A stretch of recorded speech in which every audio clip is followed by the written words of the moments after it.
everybody, welcome to my garden. My name is Samantha. What you see behind me only began 3 years ago. There was nothing here before, zero, zilch, nada. All of these beginner gardener tips that I'm going to give you today are from my own experiences, my own failures, and things I wish I had known and done differently in these past 3 years as I've been developing my garden. Now, the first tip I have for you guys is that you research. When I started deciding that I wanted to have these beautiful, lush gardens, I knew nothing about gardening and I didn't know where to even begin. Now, for me, I spent the whole winter when I couldn't be outside working in the garden, watching YouTube video after YouTube video after YouTube video, and just researching all of the plants and the things that I knew that I liked. I watched lots of garden tours so I could see the different garden styles and determine what I actually liked and what I didn't like. If you'd like to see what my garden looks like, you can go back and watch some of my garden tour videos. I watched videos of specific plants that I knew that I wanted in my garden and learned all about them, like whether they wanted sun or part shade or shade, if they would do well in clay soil, because I have really bad clay soil here in East Tennessee. Learning that annuals only last one season and the perennials come back every year. So you need to know all of those kind of details, but then also researching the different varieties, because one specific plant might have varieties that are huge that will take up all the space in your garden, but then they also have dwarf varieties that are much smaller and more manageable if you have a smaller space that you're wanting to fill. Make sure you know what zone you're in. That's so important, because there's some nurseries that will even sell plants that aren't going to survive in your area. So for me, I'm a zone 7, and I need to make sure that anything that I plant in my garden that I want to come back the next year falls within that category. Tip number 2.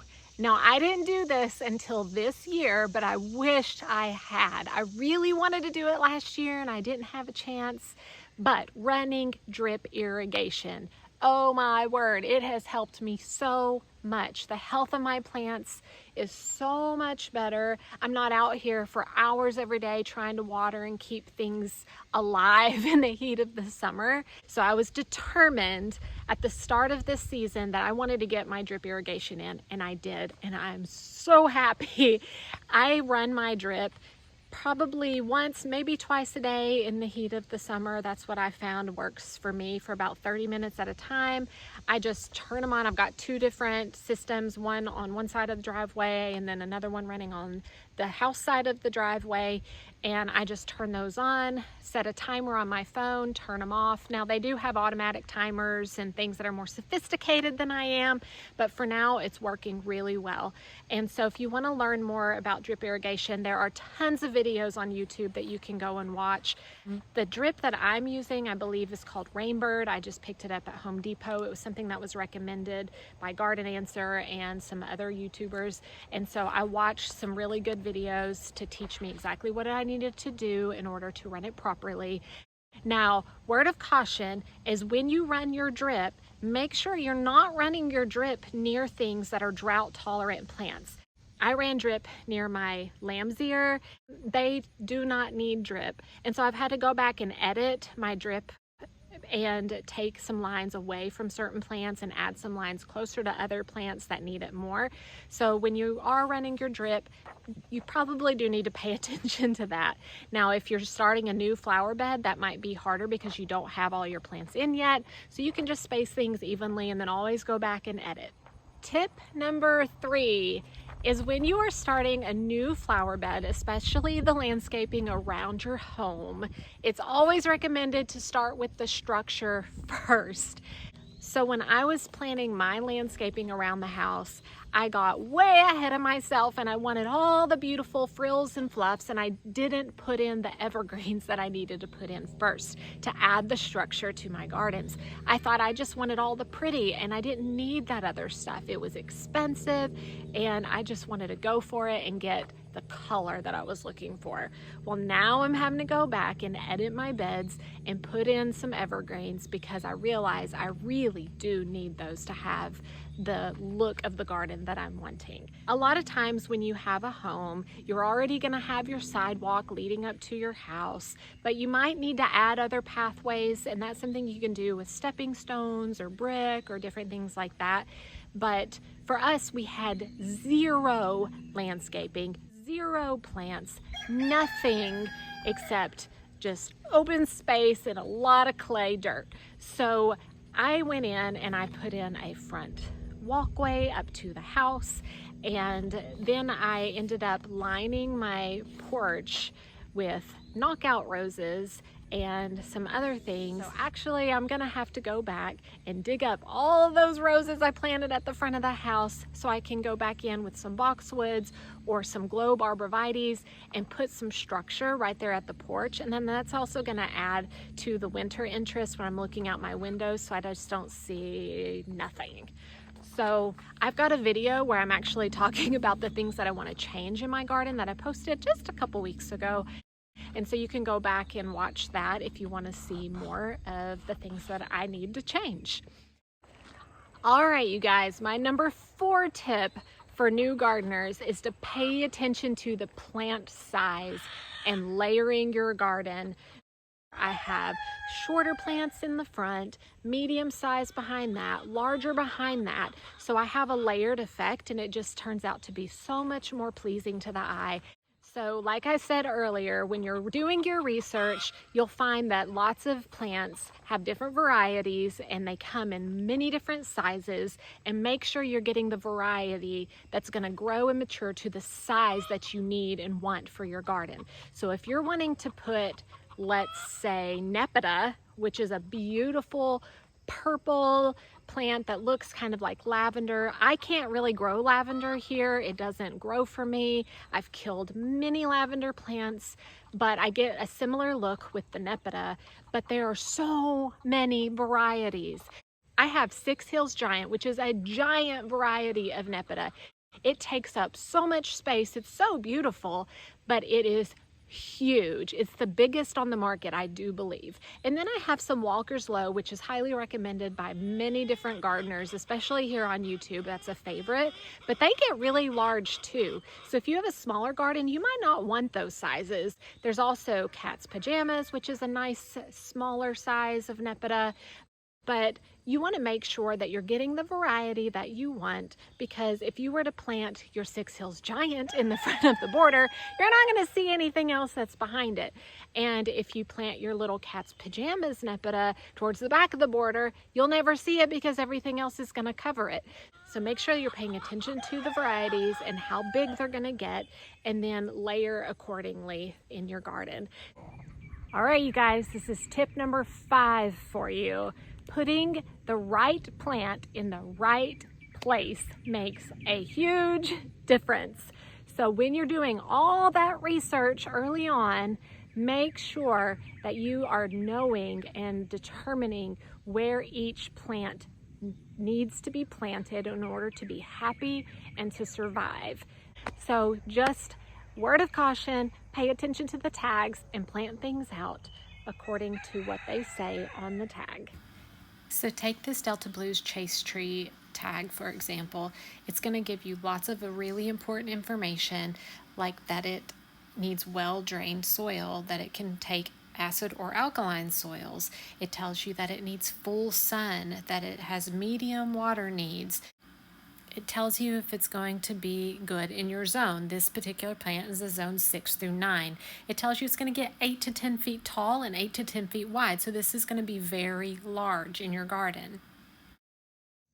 All right, you guys, I've got another one for you. This is number 6 on my list. You have to think beyond the beautiful blooms. Pay attention to your foliage. I didn't do this in the beginning, even though I did hear some gardeners recommend this. I went after all the beautiful flowers I could get and not really pay attention to the actual foliage. So now I'm looking at my garden when I don't have a lot of things in bloom, and it was just like a lot of the same green, a lot of the same look of leaves. It all just kind of was blah, just very flat. And so now I'm going back and I'm editing my gardens, and I'm adding in lots of different colors, different textures into the garden to make sure that it's still interesting even when I don't have blooms. So how you can do that is make sure that you're finding some plants that have like that real beautiful icy blue color. Find some plants that have that really bright lime yellow green color. Find plants that have the deep dark purple or red foliage. And when you pair all of those things together, then it makes a beautiful garden all the time, even when there aren't any blooms. Now, many of those plants that you find that have these different shades of foliage do also flower, so you also get the benefit of those flowers at different times of the year as well. But highly recommend paying attention to your foliage color, but then also the size and shape of the leaves. When you pair two plants together, you want to make sure that they don't have too similar leaf structure. I would just recommend, again, doing your research, watching some videos, seeing what plants look really pretty together, plants that other gardeners have paired in their gardens, and what that looks like, so you can glean from that wisdom and be able to repeat that in your garden to get a beautiful display. Now, tip number 7 is to grow what you love. And I love these limelight hydrangeas behind me. Oh my goodness, they're gorgeous. I love them so much. You walk through your garden, you want to be happy. You want it to bring you joy. You want to enjoy the blooms and the fragrance and the look of the garden that you make. So if you love a cottage style garden, go for the cottage style garden plants. Plant your garden to look like a cottage garden. If you like formal gardens, go for it. Create a formal garden. Get lots of hedges with boxwoods or arborvitaes. Get some topiaries in pots. Some roses growing behind those boxwoods. Whatever it is that you are attracted to, that you really find gorgeous and beautiful and something that makes you happy, go for those plants. You don't have to create what other people create. You can make it your very own, and that's the joy of gardening, is to make it your own. Be creative and enjoy the process. All right, you guys, number 8 is just a word of encouragement. So if you're just getting started in your garden, know it's okay to experiment. It's okay to fail. Enjoy the journey. So just know that not all your plants are going to make it. I've killed many this year actually.